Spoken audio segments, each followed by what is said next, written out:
Une bataille menée uniquement par des robots, oui, c'est bien ce qu'a annoncé Volodymyr Zelensky dans une vidéo diffusée le 14 avril 2026, lors de son discours pour la journée des fabricants d'armes ukrainiens, Arms Makers Day.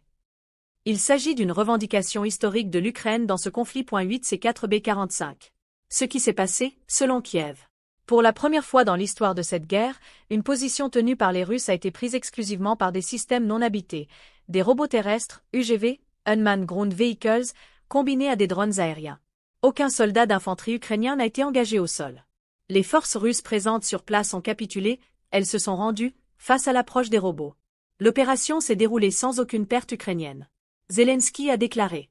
Pour la première fois dans l'histoire de cette guerre, une position ennemie a été prise exclusivement par des plateformes sans pilote, systèmes terrestres et drones.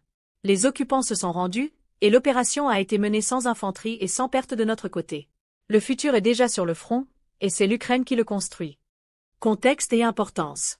L'Ukraine développe depuis plusieurs mois, et surtout en 2025 à 2026, une flotte croissante de robots de combat terrestres. Selon Zelensky, ces systèmes ont réalisé plus de 22 000 missions sur le front en seulement 3 mois. Des modèles cités ou montrés, Ratel, Termite, Ardal, Ri, Zmi, Protector, Volia, etc. Certains sont armés, d'autres servent au transport, au déminage ou à l'observation. C'est une évolution logique, le champ de bataille est déjà saturé de drones aériens, FPV, kamikazes, reconnaissance. Les robots terrestres permettent maintenant d'attaquer ou d'occuper des positions fortifiées sans exposer des soldats aux mines, à l'artillerie ou aux drones ennemis. L'objectif principal est de réduire les pertes humaines ukrainiennes, qui sont très élevées dans les assauts classiques. C6DBA4. Limite et prudence. Il n'y a pas encore de vidéo publique de cette opération précise, pour des raisons de sécurité opérationnelle. Aucune confirmation indépendante détaillée, lieu exact, date précise, nombre de Russes capturés, n'a été publiée pour l'instant.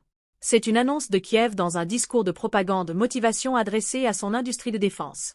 Comme souvent dans ce conflit, il faut attendre des vérifications supplémentaires, images satellites, témoignages, etc. Cela dit, l'information est reprise très largement par les médias internationaux, Politico, New York Post, Business Insider, Telegraph, médias français, etc., sans démentir russes immédiat sur cet incident précis. 20AC5D. Ce que ça change ou pas encore? C'est un tournant symbolique et tactique. On passe d'une guerre, drone plus homme, à une guerre de plus en plus robotisée. L'Ukraine veut montrer qu'elle innove et qu'elle peut compenser son infériorité numérique par la technologie. À plus long terme, cela pourrait inspirer d'autres armées, y compris la Russie, qui développe aussi des robots terrestres.